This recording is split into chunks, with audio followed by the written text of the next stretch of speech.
Y entonces el médico me agarró y me dijo, mira, necesito ayuda. ¿Por qué no le haces una cesárea ahora? Yo en toda mi ignorancia me dice, ya no puedo. O sea, el niño está abajo, tiene la cabeza ahí. No puedo abrir y sacarlo desde abajo. Tiene que salir por ahí. Men, sácalo como sea. Sácalo como sea. Sácalo como sea.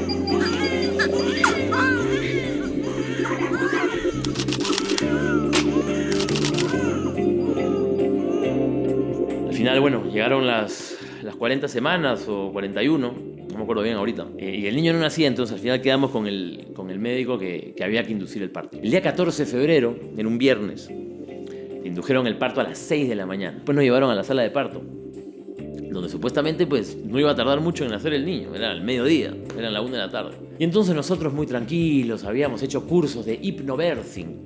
Nosotros obviamente en nuestra ingenuidad un poco de padres primerizos, pues que sí habíamos escuchado toda esta corriente que te dice, tú puedes escoger cómo va a ser tu parto y tú tienes ese empowerment, ¿no? Esa decisión de decidir cómo va a llegar tu hijo al mundo, que on the paper suena muy bonito y a nosotros nos había cautivado la idea. Nosotros de hecho habíamos pensado en hacer un parto pues con las luces bajitas, con las velitas, la musiquita, si se puede en agua, ¿no? Y que el niño nazca dentro de una bañera. Habíamos pedido en la clínica que nos den una de las salas de parto con bañera.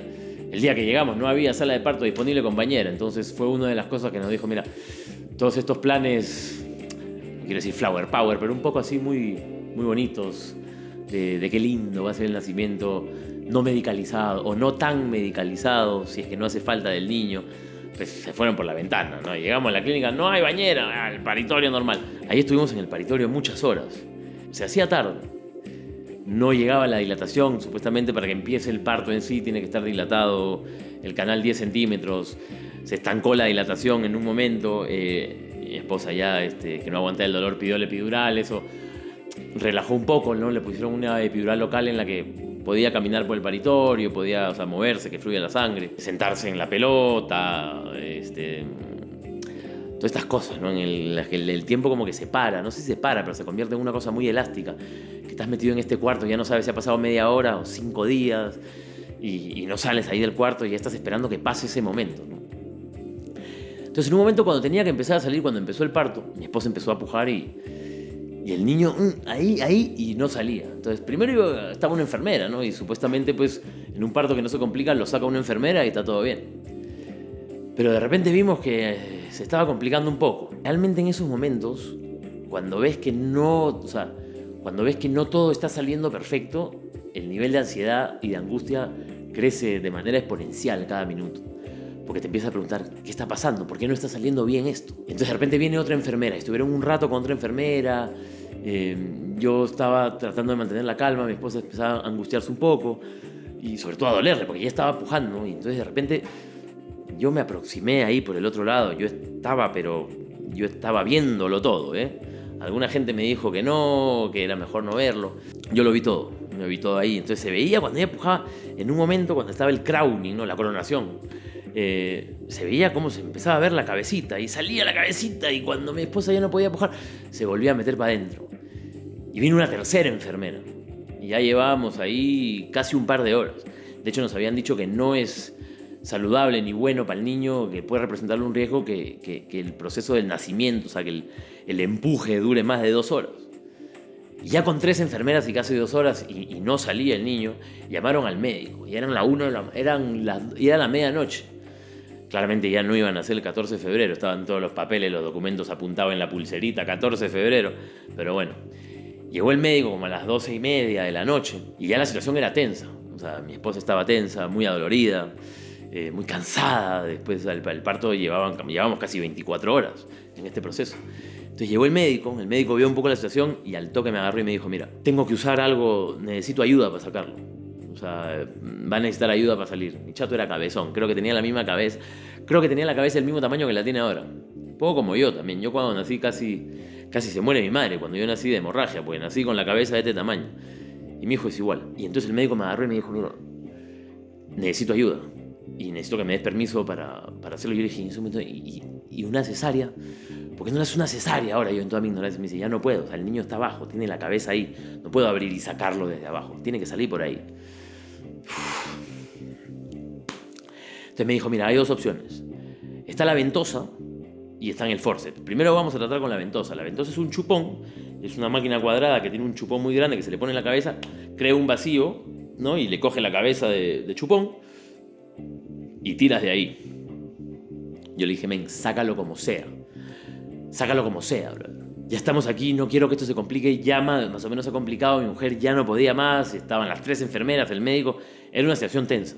Llevaba más de 3 horas. Casi 3 horas pujando. Y ya yo tenía, pues, o sea, la información que me habían dado que más de 2 horas es peligroso para el niño. Para el niño, sácalo como sea, bro. Y el tío sacó la ventosa, que además tenía un aspecto todo antiguo, pero un instrumento así, no quiero decir medieval, ¿no? Pero de un plástico bien ochentero. Y dije, y bueno, o sea, cuando se mostró una vez la cabeza, el men metió las manos, le calzó la ventosa en la cabeza, y salió el niño, brother. Y ese es el momento que yo quería contar. Para mí, hasta ese momento, todo había sido un proceso de acompañamiento, de ir haciéndome la idea intelectual y conceptualmente que iba a ser papá, de ir preparando la casa, de ir preparándome mentalmente o emocionalmente, si es que se puede. Al final me di cuenta que nada te prepara emocionalmente para eso. Ni para nada de lo que viene después, ¿no? Uno se va preparando mientras las cosas van pasando. Pero para mí el momento en el que me convertí en padre fue cuando lo vi. Cuando vi a la criatura, bro. Cuando vi a mi hijo salir de ahí, morado, todo con el moco blanco, todo eso así, y meterse primero. O sea, cuando vi esa criatura, algo cambió dentro de mí. O sea, ese clic en el que dice, sí, te cambia la vida. En ese momento